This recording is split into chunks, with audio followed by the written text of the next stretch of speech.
प्रसंगान् ममोर्जसंविद भवन्ति हृतकर्णरसायनः कथः तज्जोषणादास्वपवर्गवर्त्मनि श्रद्धा रतिर्भक्तिरनुक्रमिष्यति। तो भक्तों की संगति में श्री भगवान की लीलाओं तथा उनके कार्यकलापों की चर्चा कान तथा हृदय को अत्यधिक रोचक एवं प्रसन्न करने वाली होती है। ऐसे ज्ञान के अनुशीलन से मनुष्य धीरे धीरे मार्ग में अग्रसर होता है, तत्पश्चात मुक्त हो जाता है और उसका आकर्षण अस्थिर हो जाता है। तब असली सेवा तथा भक्ति का शुभारंभ होता है। और यहाँ पर कृष्ण भावनामृत तथा भक्ति में अग्रसर होने की विधि वर्णित है। पहली बात है कि वह ऐसे पुरुषों की संगति खोजे जो कृष्ण भक्त हैं और भक्ति में लगे रहते हैं। ऐसी संगति के बिना प्रगति नहीं हो सकती। मात्र कोरे ज्ञान या अध्ययन से यथेष्ट प्रगति संभव नहीं।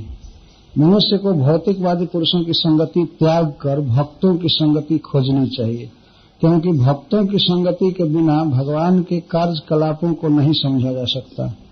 सामान्यतः लोग परम सत्य के निर्गुण स्वरूप के विषय में आश्वस्त रहते हैं। भक्तों की संगति न करने के कारण वे ये नहीं समझ पाते कि परम सत्य भी एक पुरुष हो सकता है जिसके अपने कार्यकलाप हैं। यह अत्यंत कठिन विषय है और जब तक परम सत्य विषय व्यक्तिगत जानकारी न हो तब तक भक्ति का कोई अर्थ नहीं निकलता है। किसी निराकार की भक्ति या सेवा नहीं की जा सकती है। सेवा तो व्यक्ति की होती है। और भक्तगण श्रीमद् भागवतम या अन्य किसी वैदिक साहित्य में वर्णित भगवान के कार्यकलापों को पढ़कर कृष्ण भक्ति को नहीं समझ सकते। वे सोचते हैं कि ये कार्यकलाप काल्पनिक कथाएं हैं, क्योंकि इन्हें आध्यात्मिक जीवन के विषय में सही ढंग से शिक्षा नहीं दी जाती। भगवान के कार्यकलापों को समझने के लिए भक्तों की संगति करनी आवश्यक है, और जब ऐसी संगति के फलस्वरूप मनन करता है और भगवान के कार्यकलापों को समझने का प्रयास करता है तो मोक्ष का मार्ग खुल जाता है और वह मुक्त हो जाता है। जिस व्यक्ति की भगवान में दृढ़ आस्था होती है वह स्थिर हो जाता है और भगवान तथा भक्तों की संगति के लिए उसका आकर्षण बढ़ जाता है। भक्तों की संगति का अर्थ है भगवान की संगति। जो भक्त यह संगति करता है उसमें भगवान की सेवा करने की स्थित होकर वह धीरे धीरे सिद्ध हो जाता है।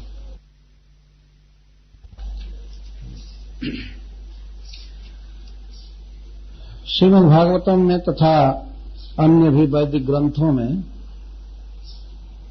साधु संघ की बहुत महिमा गाई गई है और प्रायः यह श्लोक चैतन्य चरितामृत का सभी जानते होंगे। साधु संग सर्वशास्त्रे कय लव मात्रे साधु संगे सर्व सिद्धि है। सभी शास्त्र कहते हैं कि साधु संग करना चाहिए, क्योंकि थोड़े से साधु संग से ही सारी सिद्धियां मिल सकती हैं। कृष्ण प्रेम प्राप्त करना सबसे बड़ी सिद्धि है और उसके भीतर ही सारी सिद्धियां समाविष्ट हैं। थोड़ी सी साधु संगति से सारे स्वार्थ सिद्ध हो जाएंगे। लेकिन वास्तव में हम लोगों को यह समझना चाहिए कि साधु की संगति का अर्थ क्या है। साधु संग से केवल हम साथ रहना माने तो कुछ कुछ ऐसे भी साधु होते हैं जिनके शरीर पर और भी कीड़े मकोड़े भी बहुत रहते हैं, परंतु ये कृष्ण भावना भावित नहीं देखे जाते। साधु संगति का स्वरूप भगवान कपिल देव माता देवहूति जी से बता रहे हैं यहाँ पर। इसके पहले साधुओं की महिमा बताए हैं। संग दोष हराहिते, माया के द्वारा जो संग हो गया है जीव का, उसको साधु हर लेते हैं, भगवान में प्रेम देते हैं। कैसे उनकी संगति करे तो भगवान बता रहे हैं। सताम प्रसंगान मम वीर्य संविदो भवंत हित कर्ण रसायना कथा। सताम प्रसंगात, भक्तों के प्रकृष्ट संग से, प्रसंगात, भक्तों के संग से जो जिस स्थिति का व्यक्ति होता है, अगर वह अपनी स्थिति वाले व्यक्ति के साथ मेल करे तो उस तरह की वार्ता, व्यापारी व्यापार की वार्ता, भेंट होते हैं, क्या बाजार भाव चल रहा है, क्या स्थिति है ना, जो जैसा है वैसी ही बात करता है। तो वास्तव में जो व्यक्ति भगवान के प्रति पूर्ण आसक्त हो चुका है, भगवान को पाना चाहता है, और भगवान के परम प्रेमी अन्य भक्त की संगति होती है, तो वे दोनों भगवान की बात करना चालू करते हैं। यह स्वाभाविक। और इसकी उपमा श्रीमद् भागवत में स्त्री लंपट पुरुषों से दी गई। अगर दो स्त्री लंपट मिल जाए तो वे वेदांत की चर्चा थोड़े करेंगे, वे तो स्त्री की चर्चा करेंगे। कोई उनको बताना नहीं पड़ेगा कि ये टाइम हो गया, आप थोड़ा चर्चा करो। उनका दिन दिन रात रात बीत जाएगी, वो चर्चा करते ही रहेंगे। तो भगवान के भक्ति में कोई व्यक्ति अग्रसर है, इसकी सही पहचान यही है कि कितना देर तक, कितना अधिक आसक्त होकर दोनों भगवान की वार्ता में लगे हुए हैं। भगवान कहते हैं सज्जनों का संग होते ही मम कथा भवंती, मेरी कथाएं होने लगती। कथाएं होने लगती हैं। कथा के दो स्वरूप हैं, एक तो सिंपली वाणी से वर्णन करना और दूसरा है गीत गाना, भगवान की किसी विशेषता को गाना लुब्ध हो करके। जैसे कभी कभी महामंत्र गाते हैं, हरे कृष्णा कृष्णा कृष्णा हरे हरे, हरे राम राम राम हरे हरे। तो सतम प्रसंग अन्मम कथा भवंती। कथम भूता कथा, कैसी कथाएं? भगवान अपने कथा की विशेषता बता रहे हैं। वीर्य संविदः और हृत कर्ण रसायन। हृत कर्ण रसायन तो समझने में बहुत सुगम है कि भगवान की कथाएं हृदय को तृप्त कर देती हैं, परमानंद में डुबा देती हैं, और इसके साथ ही साथ कान को भी। कान को शब्द द्वारा कथाएं प्रसन्न करती हैं। कान को प्रिय शब्द चाहिए और हृदय को अर्थ चाहिए, उसका मतलब। तो शब्दतः कर्ण रसायन और अर्थतः हृत रसायन। जब भगवान की कथाओं पर मनन कोई व्यक्ति करता है तो उसका अर्थ खुलता है, तो हृदय प्रसन्न हो जाता है। इस तरह के कथा की विशेषता है। और भगवान की कथाएं इतनी सरस हैं, इतने सरस शब्दों में व्यक्त की गई हैं कि उससे कान तृप्त हो जाता है। आपने देखा है कभी कभी बिना अर्थ समझे भी कान प्रसन्न हो जाते हैं कुछ क्षण करके, भले कुछ समझ में आवे या ना आवे, लेकिन कान ऐसे ही प्रसन्न हो जाते। खूब सुरीली आवाज हो, कोयल जैसी, और वाद्य हो, तो कुछ समझ में नहीं आवे फिर भी कान को अच्छा लगता है। यदि उसका अर्थ समझ में आवे तो मन प्रसन्न हो जाता है। तो भगवान की कथाएं ऐसी हैं, होने लगती हैं। कहां पर हृत सुखद या कर्ण सुखद कथाएं होती हैं? सताम प्रसंगान। जब दोनों भक्त आपस में मिलते हैं तो उनमें परस्पर होने लगती है कथा। बोधयन्तः परस्पर। कोई भक्त भगवान की मान लीजिए मुस्कान पर मुग्ध है तो मुस्कान के विषय में बोल रहा है, कोई उनके नुपुर की झनकार के विषय में बोल रहा है, कोई उनके सृष्टि विषयक वैभव ऐश्वर्य को व्यक्त कर रहा है, तो कोई उनके सुंदर स्वरूप का वर्णन कर रहा है। और वो भक्तों का मन लुब्ध रहता है, तो उनके मुख से वो कथाएं निकलती ही रहती हैं। इसलिए भगवान कहते हैं कथयन् तस्य माम नित्यम तुष्यन्ति च रमन्ति च बोधयन्तः परस्पर। तो ये होती ही हैं। एक प्रकार से भक्त की पहचान भी भगवान कपिल देव बता रहे। भक्त वे हैं जिनके आपस में मिलते ही मम कथा भवन्ति। अच्छा, कैसी कथा? बहुत ही महत्वपूर्ण शब्द भगवान बोल रहे हैं, मम वीर्ज संविदा, मम वीर्ज संविदा, मेरे वीर्ज की सम्यक ज्ञान कराने वाली। सम का अर्थ सम्यक और वित्त का अर्थ होता है वेदनम, जानकारी। जिन कथाओं से मेरी सम्यक जानकारी होती है वो कथाएं मेरे मेरे मेरे वीर्ज को सूचित करती हैं। वीर्ज का क्या अर्थ है? वैसे वीर्ज का प्रचलित अर्थ है वीरता, प्रोवेज कहा जाता है, परंतु संस्कृत में वीर्ज शब्द का अर्थ होता है किसी वस्तु की वस्तुगत विलक्षणता अन्य वस्तुओं से, तो वीर्ज कहते हैं। प्रभाव कह सकते हैं, किसी वस्तु का जो अपना प्रभाव होता है उसको उसका वीर्ज कहते हैं। जैसे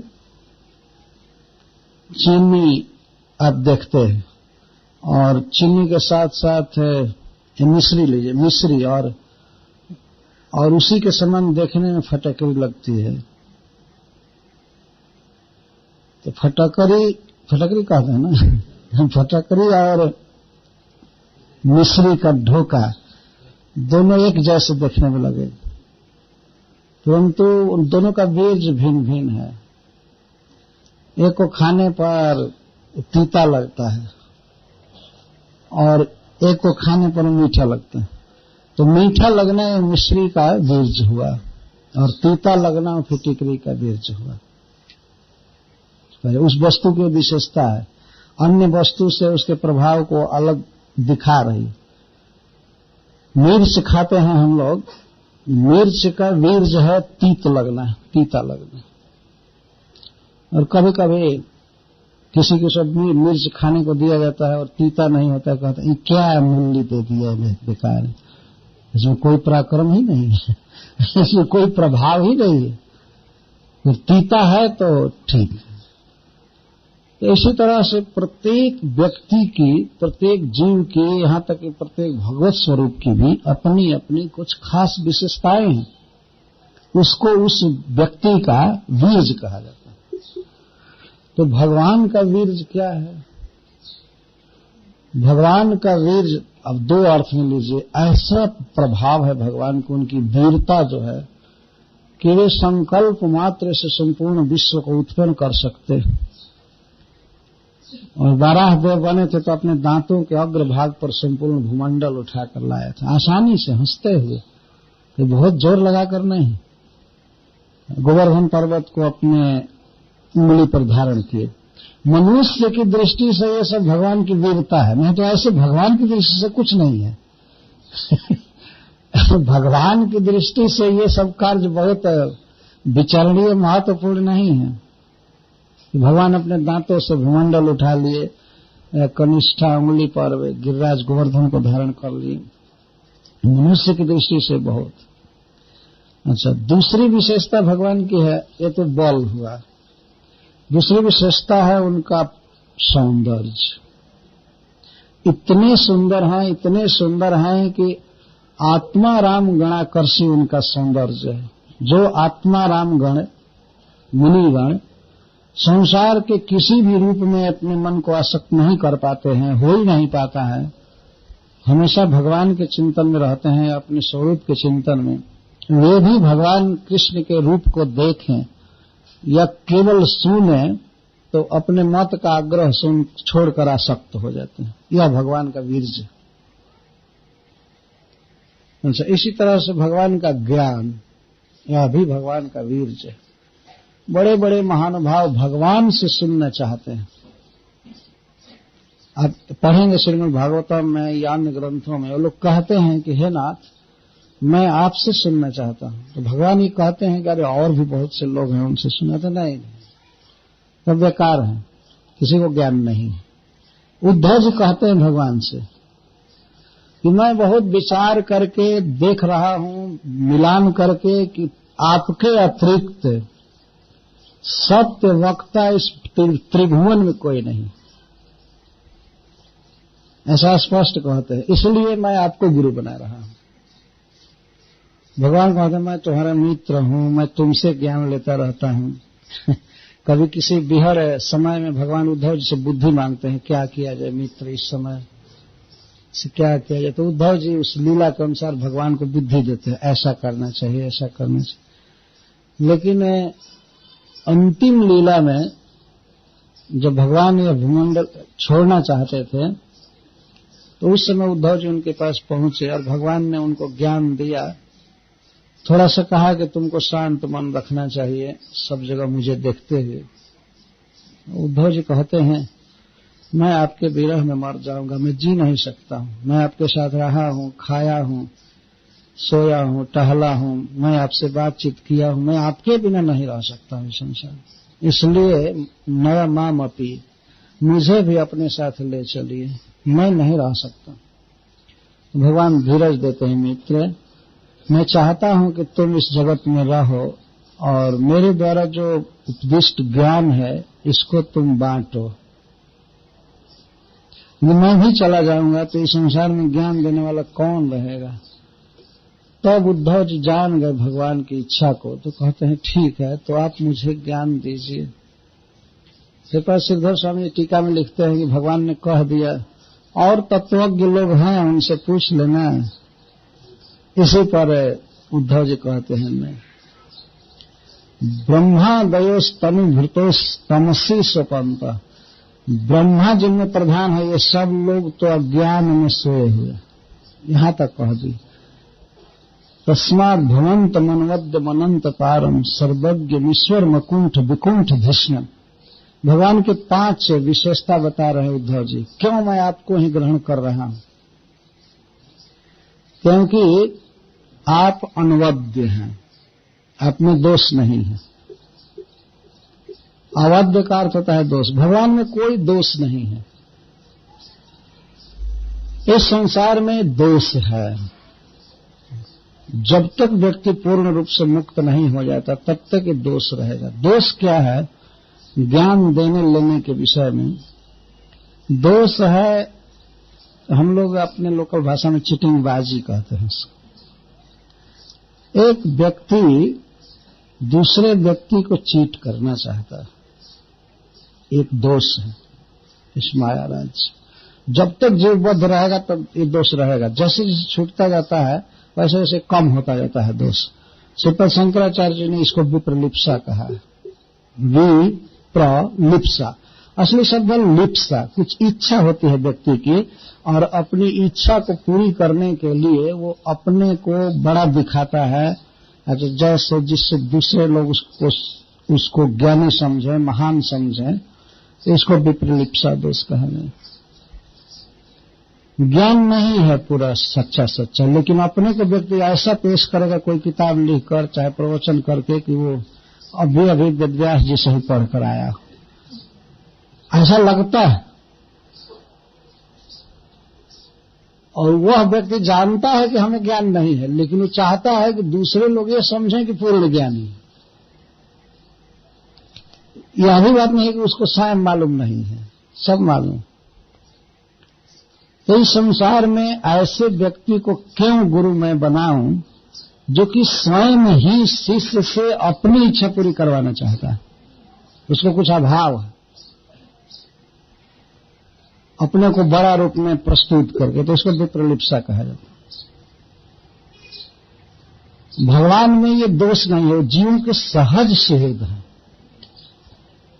किसी जीव को चीट करना या भगवान ऐसा सोचे कि मुझको ये बड़ा समझे, ये करे, भगवान तो इतना बड़ा है कि उससे ज्यादा बड़ा वो क्या मनवाएंगे। तो किसी भी जीव के वे चीटर नहीं है। और भगवान जो बोलते हैं, जो हैं, वही बताना चाहते हैं वास्तव में, भगवान अन्यथा नहीं बताना चाहते। इसको उद्धव जी अनवद्य कह रहे, अनवद्य, अपारम। दूसरा कोई व्यक्ति मान लीजिए ज्ञान देने वाला है, तो वह सब काल में और सब देश में नहीं रह सकता है। फल काले विनश्यन्ति, श्रीधर स्वामी जी कहते हैं। मान लीजिए कोई व्यक्ति किसी का गुरु बना और वह उसको ज्ञान देना चाहता है, रियली उसका वो सौहार्द करना चाहता है, परंतु हो सकता है कि अभी पूरा ज्ञान नहीं दिया तब तक, या तो हो सकता है कि वह गुरु ही विदा हो जाए संसार से। तो सब समय साथ नहीं दिया और सब जगह साथ नहीं दे सकता है। मान लीजिए हम यहाँ हैं और हमारा गुरु दूर है, तो दूर से क्या करेगा? और भगवान ऐसे हैं कि सभी देश में और सभी काल में हमारे साथ, किसी भी योनि में, किसी भी शरीर में। किंचित फल काले विनष्ट, ऐसा अर्थ करते हैं। अभी फल उत्पन्न करना है और सब कई तरह से करना है, तब तक गुरु का साथ छूटा। अब इस रास्ते में ही रह गया, चाहे 2 पग चला तब तो गुरु का संग छूट गया, क्योंकि गुरु काल के अधीन है, कर्म के अधीन है।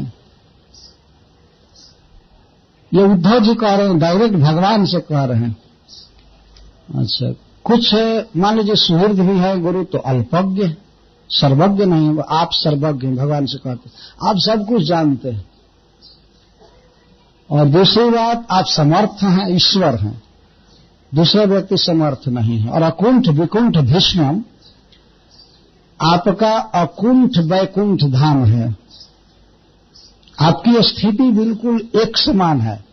भगवान भगवान है तो सदा भगवान है, उनका ज्ञान सदा रहेगा, उनका बल सदा रहेगा, सदा से है, कृपा भी सदा रहेगी। लेकिन किसी गुरु का ज्ञान सदा एक समान बना रहेगा, उसका बल सदा एक समान बना रहेगा, ये नहीं कहा जा सकता। ये निश्चित कहा जा सकता है कि नहीं बना रहेगा, है ना। आज गुरु स्वस्थ है, कल हॉस्पिटल में चला जाएगा। इसको कहते हैं अपनी स्थिति ही ठीक नहीं है, तो दूसरे की स्थिति को कोई क्या सिक्योर कर सकता है, बताइए। इसलिए उद्धव जी कहते हैं कि मैं आपको गुरु बना रहा हूं। मैंने देखा है, मैं स्वर्ग में गया हूं, सब जगह देखा हूं कि आपके समान सत्यवक्ता और सर्वज्ञ, सर्वदोष शून्य कोई नहीं। तो मैं भगवान के वीर्य पर बोल रहा था कि यह भी एक भगवान का वीर्य है, जैसे सूर्य का वीर्य है, सहज प्रकाश, सहज विशेषता है। कोई मनुष्य समाज या दूसरा देव समाज सूर्य के भीतर लाइट भर नहीं रहा है, किसी की सहायता की आवश्यकता नहीं है सूरज को। सूरज का यह वीर्य है, सहज प्रकाश। तो भगवान की सुंदरता, भगवान का माधुर्य, जीवन के प्रति भगवान का सौहार्द, भगवान का ऐश्वर्य, बल, दया, इन सब का ठीक ठीक पता कैसे लगता है? भगवान की कथाओं से पता लगता है। और भगवान की कथाएं कब होती हैं? जब भक्तों का आपस में मिलन होता है। मन वीर्य संविदा, मेरे वीर्य की, मेरे गुणों की सूचना देने वाली कथाएं होती। मनुष्य समाज क्यों नहीं भगवान में आसक्त हो रहा है? क्योंकि वास्तव में भगवान के वीर्य का पता ही नहीं दिया जा रहा है, नहीं मिल रहा है भगवान के स्वाभाविक गुणों का वर्णन। इसमें तो भगवान कपिल देव उपदेश कर रहे हैं, लेकिन वीर्य संविदा जैसे सौंदर्य, माधुर्य, वैदग्ध्य आदि भगवान की लीलाएं हैं। और पूर्ण रूप में जो लीलाएं दशम स्कंध में दी गई हैं, उनका सच्चा ज्ञान वास्तव में होता है जब कथाएं होती हैं, अनुभव होता है जीव को। तो उससे क्या होता है? जब अनुभव मिलता है कथाओं द्वारा, तब भगवान कहते हैं तद जो शरणादासवर्ग वर्तमनि श्रद्धा रतिर भक्ति अनुक्रमेश। कथा सुनने पर व्यक्ति अपवर्ग देने वाले भगवान कृष्ण में श्रद्धा बढ़ा लेता है, श्रद्धा उसकी हो जाती है, दृढ़ विश्वास हो जाता है। श्रद्धा शब्द का अर्थ है कि अब श्री कृष्ण ही सब कुछ है, श्री कृष्ण की भक्ति ही हमारे जीवन का सार है, श्री कृष्ण में ही परमानंद है, वही पुरुषार्थ है सब कुछ। ये जब भावना दृढ़ हो जाती है और किसी भी अन्य मत से और किसी भी परिस्थिति से हमारी श्रद्धा जा नहीं सकती है, तो इसको श्रद्धा कहा जाता है। तो कथा सुनने से ही श्रद्धा होती है। श्रद्धा बढ़ाना हम भक्तों को बहुत जरूरी है। संसार में बहुत खतरा है। जैसे मान लीजिए एक वृक्ष आप लगा रहे हैं, वृक्ष लग भी गया, अंकुर आ गया, ऊपर बढ़ गया, तो कई बातों का खतरा है। आंधी जोर से चलेगी तो टूट सकता है, या कोई गाय भैंस चर सकती है, हाथी चर सकता है, कुछ भी हो सकता है। तो हम लोग को रक्षा करनी है भक्ति की, और रक्षा श्रद्धा से होती है, दृढ़ श्रद्धा। मैं इस बात को इसलिए कह रहा हूं कि हम लोग संसार में देख रहे हैं इतना मत भिन्न भिन्न प्रचार हो रहा है कि अब क्या कहा जाए। कहीं कहीं देखें संडे को लोग उतना जुटते हैं, हर एक संडे को जितना जन्माष्टमी में लोग जुटते हैं, इतने लोग आते हैं, और वहां कुछ नहीं मिलता है। कोई भगवान का नाम, कथा, ऐसी सब बातें नहीं मिलती हैं। पता नहीं कैसे लोगों के मन में श्रद्धा है, आते हैं, और 15 मिनट के लिए कोई गुरु कह दे कि चुप रहिए, बोलिए मत, और वो भी नहीं बोलेगा, तो इसी को सबसे बड़ी साधना माने। सब चुपचाप बैठे रहते, और लड़के खिलखिलाकर हंसते हैं इसमें, तो उनको बाहर किया जाता है, क्यों हंस रहे हैं। ऐसा हमने देखा है। कुछ भी नहीं। मेरे मन में जिज्ञासा है कि चले इतने लोग जुटे हैं, लाखों आदमी जुटे हैं, बैठे हैं, क्या कर रहे हैं। तो 15 मिनट बिल्कुल चुप रहे। तो जब चुप रहना साधना है, तब तो रात भर सब लोग साधना ही करते हैं सोकर। तो और 15 मिनट क्या बढ़ाना है, शयन में ही बढ़ा लेना चाहिए। और अब ये जनता को उन मतों में बड़ा आकर्षण बढ़ रहा है। इसलिए चैतन्य महाप्रभु कहते हैं, सिद्धांत बलिया जन कर है अल्लाह, यह है तो लागे कृष्ण सुदृढ़ मानस। मन का सुदृढ़ रूप से कृष्ण में लगना, इसको श्रद्धा कहते हैं। श्रद्धा शब्द विश्वास कहे, सुदृढ़ निश्चय, कृष्ण भक्ति कैले सर्व कर्म कृत है, इसको श्रद्धा कहते हैं। तो भगवान की कथा सुनने से ही कृष्ण भगवान में श्रद्धा अचल हो जाती। श्रद्धा के बाद रति। रति का अर्थ है सहज आकर्षण। जैसे बच्चों की खेलने में आसक्ति होती है, एक युवक युवती का परस्पर आकर्षण होता है सहज, बिना ट्रेनिंग के ही, वैसे ही सहज कृष्ण में आसक्ति हो जाती है। और इसके बाद होता है प्रेम। यह भक्ति का अर्थ है प्रेम।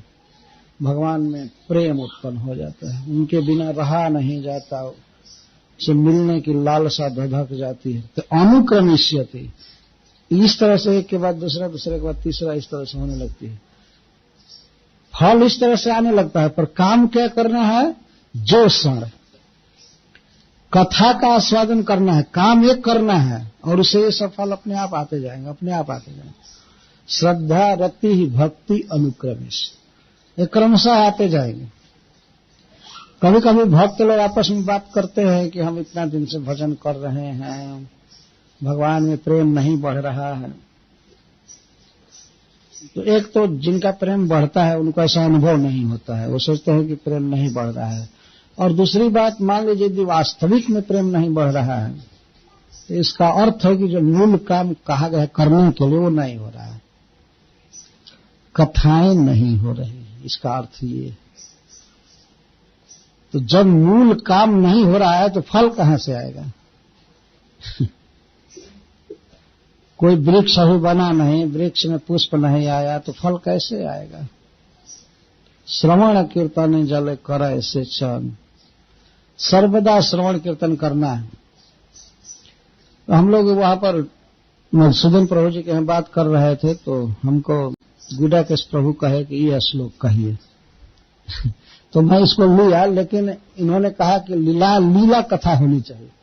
फिर भी हम लोग लीला कथा नहीं कह पा रहे हैं, लीला कथा की महिमा कह रहे हैं। लीला कथा ऐसे भगवान की कृपा से हरिद्वार में होगी। विशुद्ध लीला भगवान की, और सारा केंद्र रहेगा भगवान की बांसुरी बजाने पर। तो बांसुरी बजाना और बांसुरी का क्या क्या प्रभाव हो रहा है, इसको श्री गोपियां अपने मुख से व्यक्त करें सब। और श्रील सुखदेव गोस्वामी उस बांसुरी का प्रभाव गोपियों पर क्या पड़ा है इसका भी वर्णन करते। तो ऐसे कुछ आयोजन होते हैं जिनमें कि भगवान की विशुद्ध वास्तव में बीज संवेदा कथाएं आती। तो ऐसे तज्जोषणात् पर आचार्यगण टीका करते हैं कि केवल जुट जाए, ये जोषण शब्द ही जुट जाना कहते हैं। केवल कथा हो रही हो और आदमी जुटे और सुने ध्यान से, बस प्रेम प्राप्त होगा। और आगे भी भगवान कहते हैं कि उससे इंद्रियों के भोगों से वैराग्य हो जाएगा, ज्ञान हो जाएगा, सब कुछ हो जाएगा। अनुक्रमिष्यति भक्त्या पुमान जात विराग ऐन्द्रियात दृष्टो श्रुतान मद रचना अनुचिंत्य। भक्ति से वैराग्य हो जाता है व्यक्ति को, संसार में अन्य कोई वस्तु अच्छी नहीं लगती और भगवान के रस रूप गुण लीला का अनुभव होने लगता है। इस बात पर हमेशा ध्यान रखना चाहिए कि भक्तों को आपस में मिल करके भगवान की लीला कथा की रस की नदी बहनी चाहिए। लीला कथा में यह भी बात है कि भगवान का उपदेश आवे या भगवान के गुणों का भी वर्णन आवे, क्योंकि लीला कथा में भगवान के गुणों का वर्णन ही प्रधान होता है। इस संसार में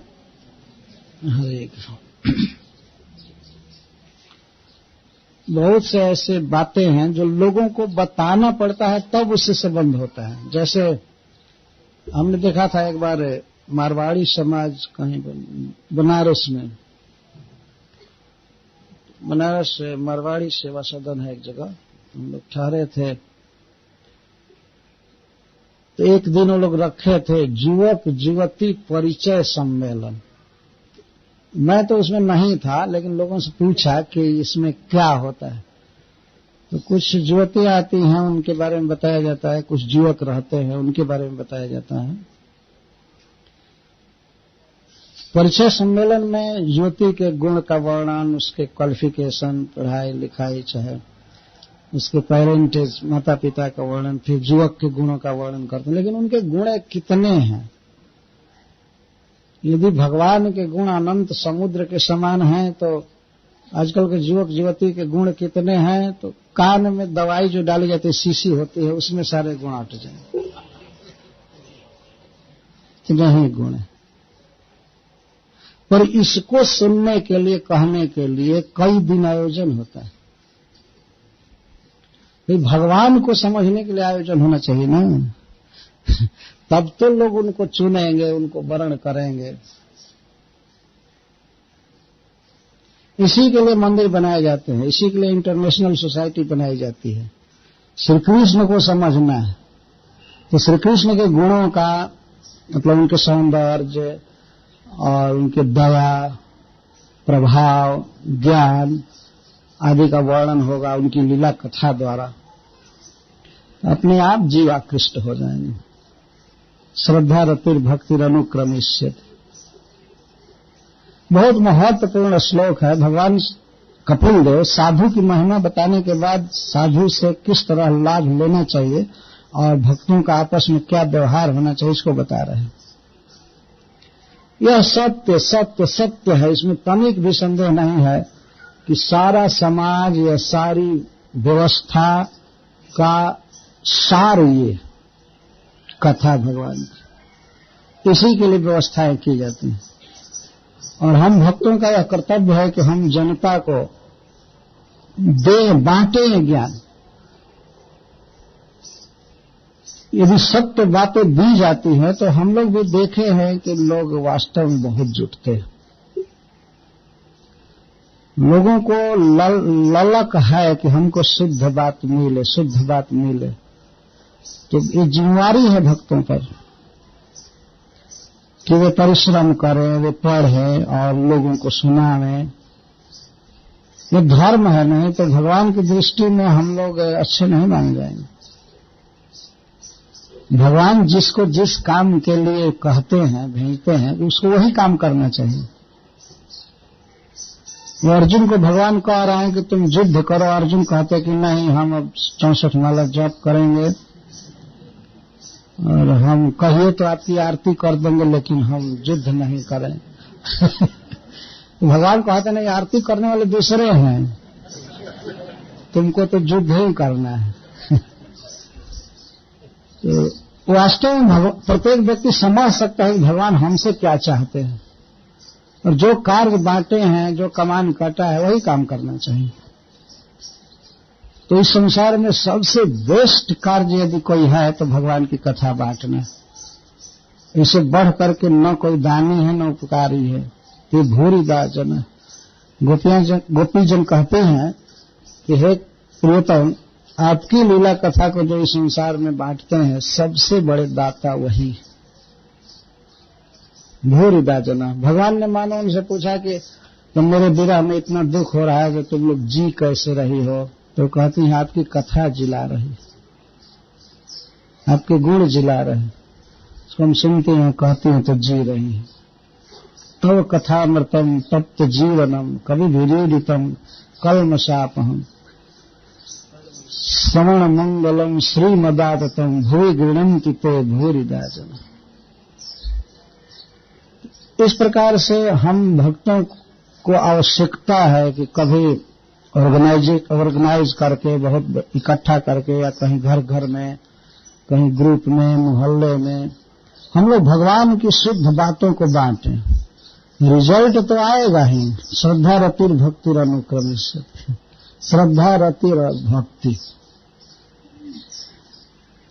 यहाँ पर ऐसे ऐसे भक्त बैठे हैं जो बहुत काल से कृष्ण भावनामृत संघ में हैं, और भगवान ने प्रतिभा भी दिया है, गाने की शक्ति दिया है, बोलने की शक्ति दिया है।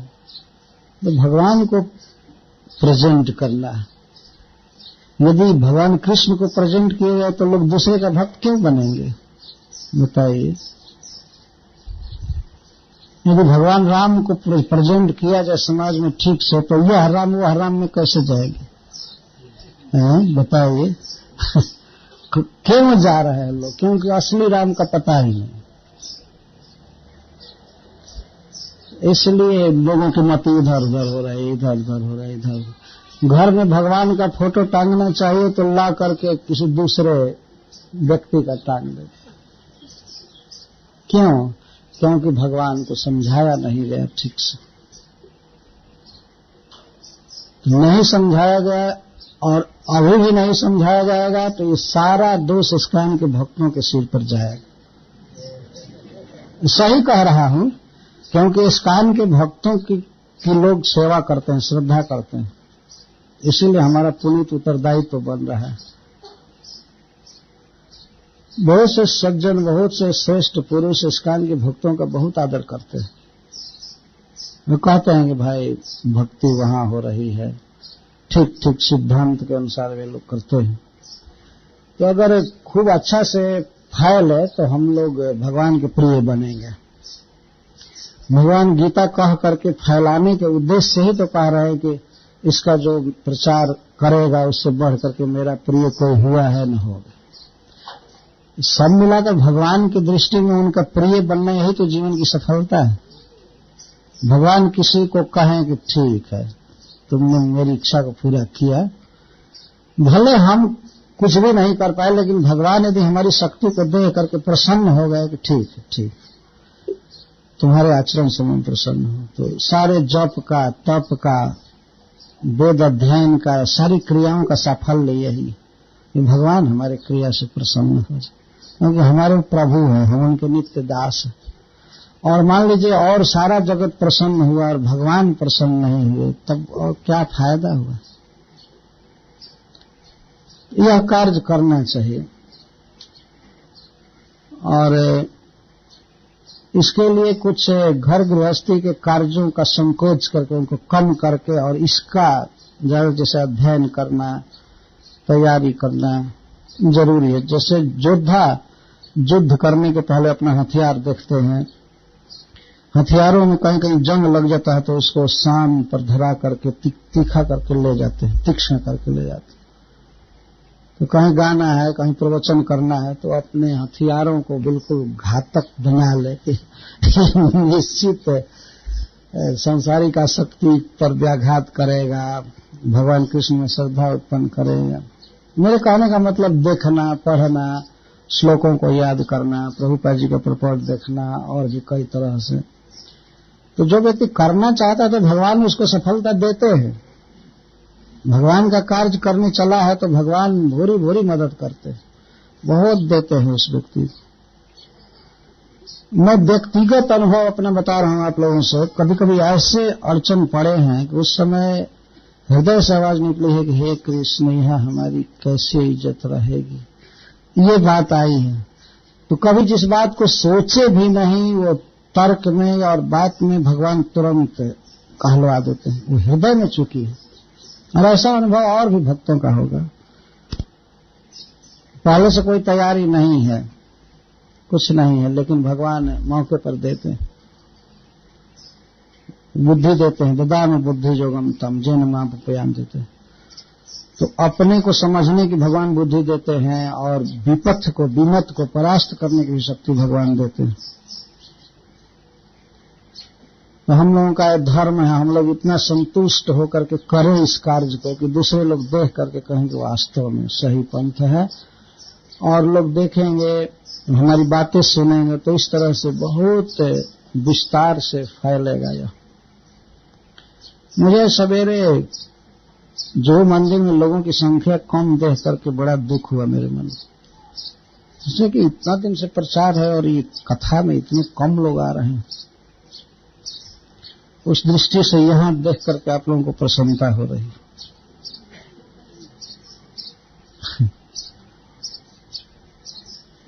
तो इसका अर्थ है कि कथाएं हो रही हैं, इधर प्रचार है। इसको और विस्तार से करना है, ढंग से करना है। भगवान साथ देने वाले हैं। भगवान कपिल देव इस तरह से कह करके यही प्रेरणा दे रहे हैं ना कि कथाएं होनी चाहिए, कथाएं होनी चाहिए। कथा समानम भुवि नास्ति किंचित, कथा के समान इस पृथ्वी पर कुछ भी नहीं है। रामचरितमानस में मैं पढ़ रहा था, एक दिन देखा भगवान श्री राम कभी कभी मुनियों के समूह में बैठकर कथा सुन रहे हैं।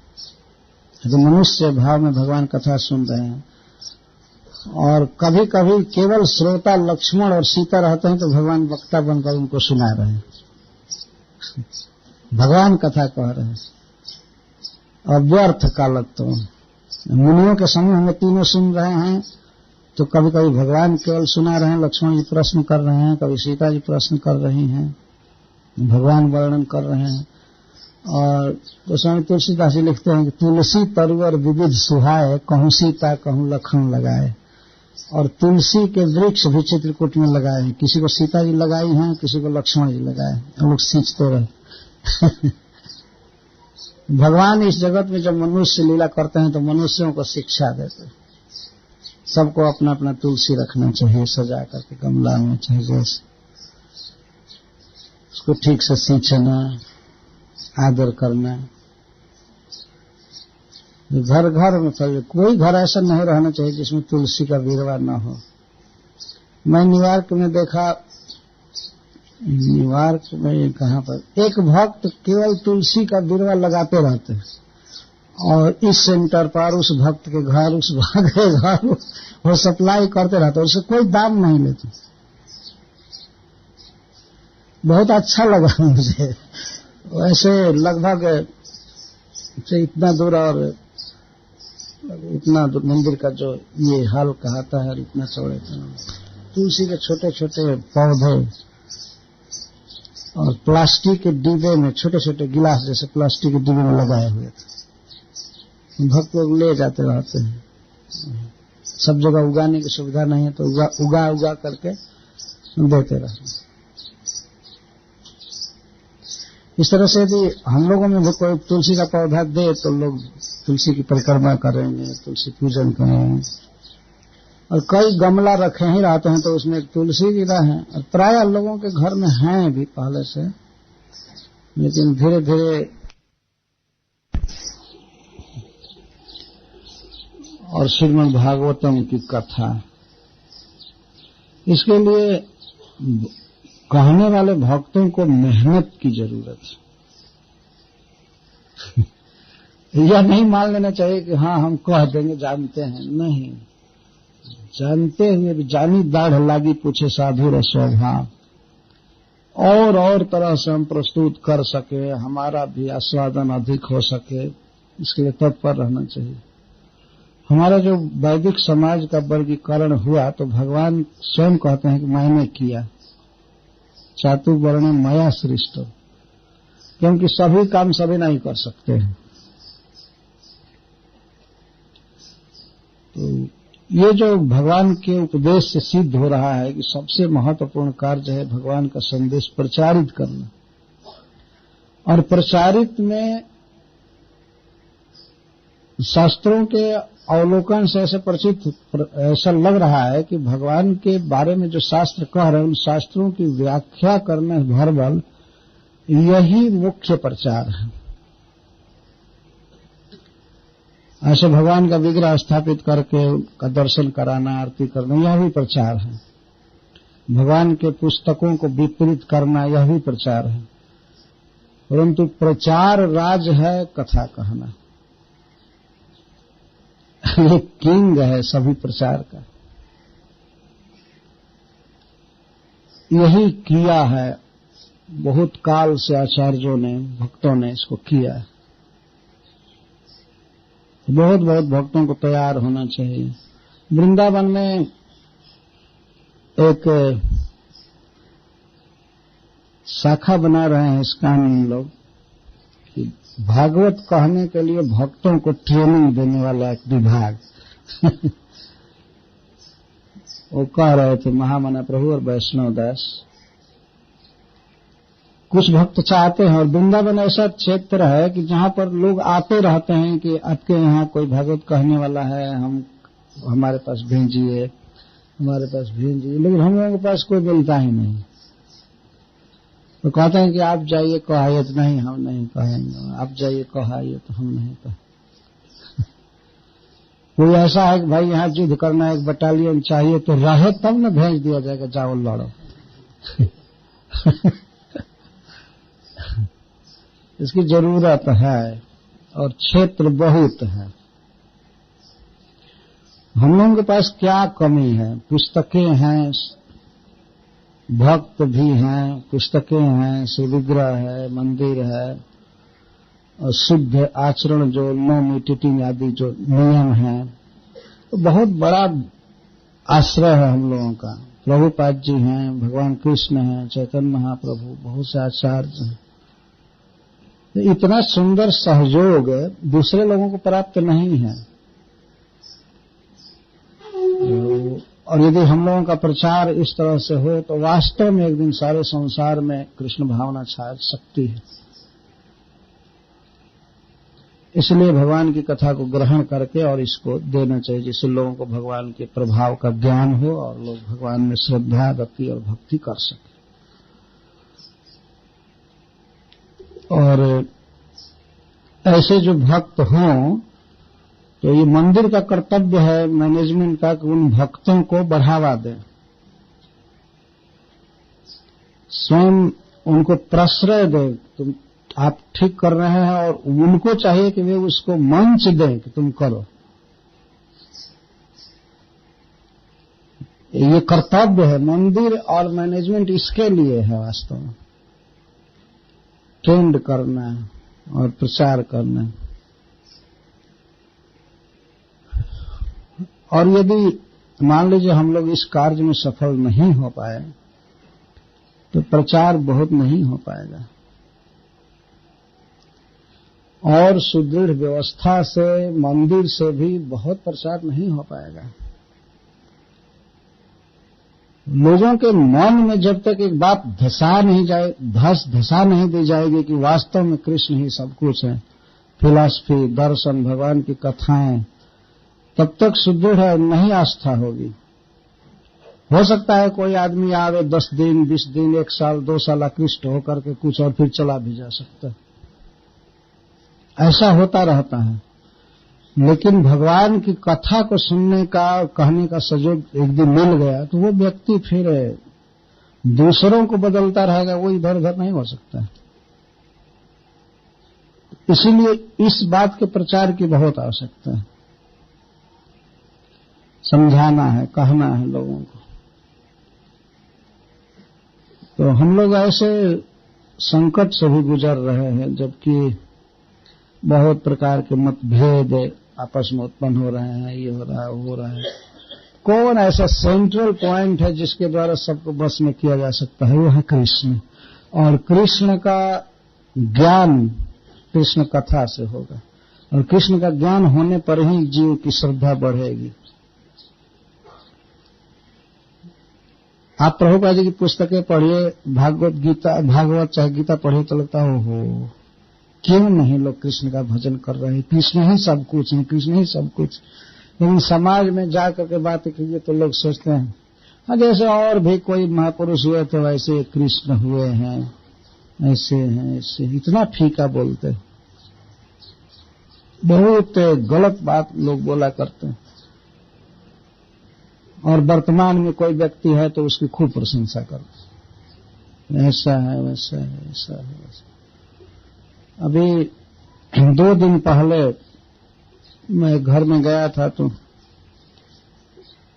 एक व्यक्ति जो इस्कान के हैं, भक्त हैं, लेकिन अब बिल्कुल निराकार रखते रहते। अगर भगवान कृष्ण की बात कीजिए तो भगवान शंकर को कंपटीटर खड़ा कर देते हैं। क्या ये भगवान नहीं है? तो हम तो समझ गए कि इस व्यक्ति को बढ़िया से सुनने को नहीं मिला। बहस करते रहे, हम और सुनंदा जी बहस करते रहे। बताए सभी लोगों ने अंत में यही कहा है कि निराकार ही सत्य। तो मैं कहा सभी लोगों से क्या तात्पर्य है आपका? इसने कहा उसने कहा, तो मैं पूछे कहाँ कहा है जरा बताइए। तो कोई चौपाई नहीं, कोई श्लोक नहीं, बस ऐसे ही मन में बैठा दिया गया कि इसने कहा है इसने कहा है इसने कहा है।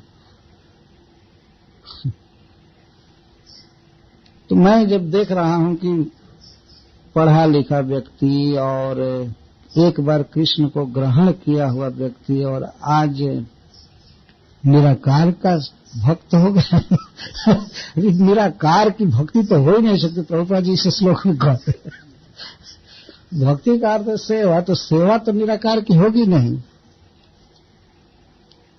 न पंखा झल सकते हैं निराकार को, न उसका कुछ वर्णन ही कर सकते हैं। वांग मन से अगोचर, वाणी से और मन से अगोचर, समझा नहीं जा सकता।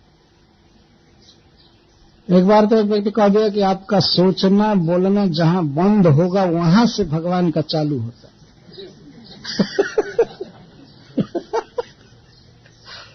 तो हमने कहा कि भाई हमारा शास्त्र बताता है कि इंद्रिय से भगवान की सेवा करनी चाहिए, और आप कहते हैं वाणी मन और शरीर भी पूरा खत्म जब होगा तब न भगवान की भक्ति चालू होगी। तब तो चुपचाप बैठा जाए, किस दिन मन वाणी शरीर सब खत्म होगा तब न इस तरह की गलत बात लोगों ने बताया। एक व्यक्ति तो कह रहा था आपका सोचना भी जिस दिन खत्म हो जाएगा तब समझिए कि समाधि लग गई। हमने कहा तो सोते हैं हम लोग और गाढ़ निद्रा में, तो उस समय तो सोचना बंद हो जाता है, तो समाधि हो गई। नहीं आप नहीं समझेंगे हम क्या कह रहे हैं। तो हाँ जरूर नहीं समझेंगे ना, हम समझना चाहते हैं इस तरह की बात अरे हम लोग तो सीखे हैं कि बोलना भगवान की भक्ति है। हरे कृष्णा कृष्णा कृष्णा हरे हरे, हरे राम राम राम हरे हरे। तो जिस दिन तब उनके अनुसार मान लीजिए कहा कि जिस दिन सोचना खत्म हो जाएगा, मन का तर्क मन का विचार खत्म और वाणी का विचार, तब तो जब मन वाणी ही बंद हो गई तो इंद्रियों की कोई शक्ति काम नहीं करेगी। तब तो सबसे अच्छा भजन चालू होगा स्मशान में ना। तो उस दिन से निराकार का भजन चालू करना चाहिए। अभी तो साकार का कर लेना चाहिए। हाँ, हम लोग तो कहते हैं बच्चा भी भगवान का भजन कर सकता है। यह कोई भी मनुष्य भगवान का नाम जप सकता है, भगवान को प्रणाम कर सकता है, भगवान का प्रसाद खा सकता है। कितने प्रैक्टिकल है। और वो लोग जब कहते हैं कि उसको वाणी से नहीं समझा जा, बोला नहीं जा सकता, मन से सोचा नहीं जा सकता, इंद्रिय के किसी भी वृत्ति से उसको टच नहीं किया जा सकता, तब तो ये सब करना अपराध हो जाएगा ना उनके दृष्टि में। और इधर हम लोग बताते हैं, शास्त्र कहता है कायेन वाचा मनसेन्द्रियैर्वा बुद्ध्यात्मना वा अनुसित स्वभाव करोति यद्यत् सकलम परस्मै नारायणाय समर्थ। ये भागवत धर्म। शरीर से, वचन से, अपने स्वभाव बस जो भी हो गया है, इंद्रियों से किसी तरह से भगवान को समर्पित करना है भक्ति। ये भागवत धर्म। और तो और छोड़ दीजिए, मन कहीं और है, वाणी में अगर हरे कृष्ण बोल दिया तो भक्ति हो गई। अज्ञात सुकृति का जानकारी नहीं है कि हम भक्ति कर रहे हैं, लेकिन हो गई। इधर इतना प्रैक्टिकल है और उधर कहते हैं नहीं, सबका बाद हो जाने पर, सब खत्म हो जाने पर ये होगा। जो आप सोच रहे हो गलत है, जो आप बोल रहे हो गलत है, जो कर रहे हो गलत है। अपने को भी कहते हैं। इसी पर श्रीपाद शंकराचार्य को एक व्यक्ति ने कहा था कि जब आप ये कहते हैं कि जगत वास्तव में मिथ्या है, तो आप जो बोल रहे हैं वो भी मिथ्या हुआ ना। तो वो चकरा गए थे। जब सब कुछ मिथ्या ही है तो आप बोल क्यों रहे मिथ्या? जब मिथ्या सब है तो आपका बोलना भी मिथ्या है। मान ली खत्म कि जाइए चुपचाप बैठिए कहीं आश्रम में। हम लोग तो बोलने मिथ्या नहीं कहते। तदेव सत्यम तदुहैव मंगलम जदुत्तम श्लोक गुणान वर्णन। भगवान के गुणों का वर्णन यही सत्य है, यही मंगल है, यही सुख है। हरे कृष्णा कृष्णा कृष्णा हरे हरे, हरे राम राम राम हरे हरे। विश्वनाथ चक्रवर्ती पाद जी एक अनुरागाष्टक लिखे, तो उसमें कहते हैं कि हे कृष्ण, आगे जब भी मुझे जन्म देना तो मुझे एक शरीर मिलने वाला हो कर्म के अनुसार, तो आपसे प्रार्थना है कि हमको कोटि कोटि देह देना है। जिस देह को दूसरे लोग बाधक मानते हैं, हमको कोटि कोटि देह देना, और एक एक देह में अरबों अरबों कान फिट करना कथा सुनने के, और एक एक कान में करोड़ करोड़ जीभ देना वाइब्रेट करने के लिए। ऐसा हो लिखे है। इतनी सामर्थ्य देना है भगवान। हम शरीर चाहते हैं, हम हाथ चाहते हैं आपकी सेवा करने के लिए, हम आंख चाहते हैं आपका दर्शन करने, करोड़ों करोड़ आंख चाहते हैं, करोड़ों करोड़ हाथ चाहते हैं, कान चाहते हैं, जीभ चाहते हैं। हम क्या दो जीभ से आपका कीर्तन करें, क्या दो बाह से हम सेवा कर पाए। हम लोगों के लिए, चाहे किसी भी जीव के लिए, वास्तव में यही सत्य मार्ग है। बाह मिलेगा, भगवान की माला गुथेंगे, भगवान के लिए कुकिंग करेंगे, प्रचार करेंगे। बाह रहेगा तो इससे बुक डिस्कशन करेंगे, पंखा झलेंगे भगवान को, वाणी रहेगी गुण अनुवाद करेंगे। हम नहीं चाहते हैं कि ऐसा हो जाए कि देह ही न मिले। उद्धव जी ने कह दिया गोपीजनों को कि आप लोग यदि ब्रह्म का चिंतन करेंगे तो एक दिन ब्रह्म हो जाएंगे, तो ये देह नहीं रहेगा, ये नहीं रहेगा। तो गोपीजन कहते हैं तो बिना देह के हम कैसे नाचेंगे रासलीला में? देह नहीं रहेगा तो प्रियतम के लिए माला कैसे गुथेंगे, कैसे पंखा झलेंगे, कैसे उनका चरण दबाएंगे? वाणी नहीं रहेगा तो कैसे उनको बुलाएंगे? और स्वयं ब्रह्म को भी यदि पैर नहीं है तो नाचेगा कैसे? हमारा दिया हुआ माखन कैसे खाएगा? गाय को कैसे बुलाएगा? ले जाइए ऐसे ब्रह्म को कुबड़ी को दे दीजिए मथुरा में, यहां मत रखिए। वो बहुत ज्यादा कृष्ण में आसक्त है, तो इस ब्रह्म को देंगे तो शायद वो कृष्ण को छोड़ देगी। तो ले जाकर उसी को दे दीजिए, उसको सिखाइए, वो आसक्त है। अब कृष्ण की आसक्ति तोड़ने आए हैं ना, तो उसको ले जाइए, सिखाइए। यहाँ लाए निराकार ब्रह्म और ये टाई टाई कर रहे हैं कभी से। इस तरह से उद्धव जी जैसा महाज्ञानी चकित हो गए और गोपियों के चरण रज में लौटने लगे। हम लोग उसी इंद्र की ओर चल रहे हैं, लेकिन उसका सूत्रपात यही है। अभी से कृष्ण का रूप देख देख करके अपनी आसक्ति बढ़ाते हैं। इंद्रिय की कामना होती है, देह की कामना होती है, तो भगवान ऑलरेडी हम लोगों को दिए हैं। यही सौभाग्य है वास्तव में। ये किसी को नहीं सोचना चाहिए कि नहीं एकांत में बैठ करके कुछ सोचेंगे दूसरी बात, तो वो ध्यान है, वो शांति है। नहीं, कृष्ण के विषय में सुनना, बोलना, हाथ से उनकी सेवा करना, यही है समाधि, यही सत्य है। तो आप सबसे ये आग्रह है, निवेदन है कि आप सब लोग पढ़िए खूब ग्रंथ, और जो जिनका पढ़ने में मन नहीं लगता है वो खूब सुने। कुछ भक्तों को लेकिन खूब पढ़ना चाहिए और श्रवण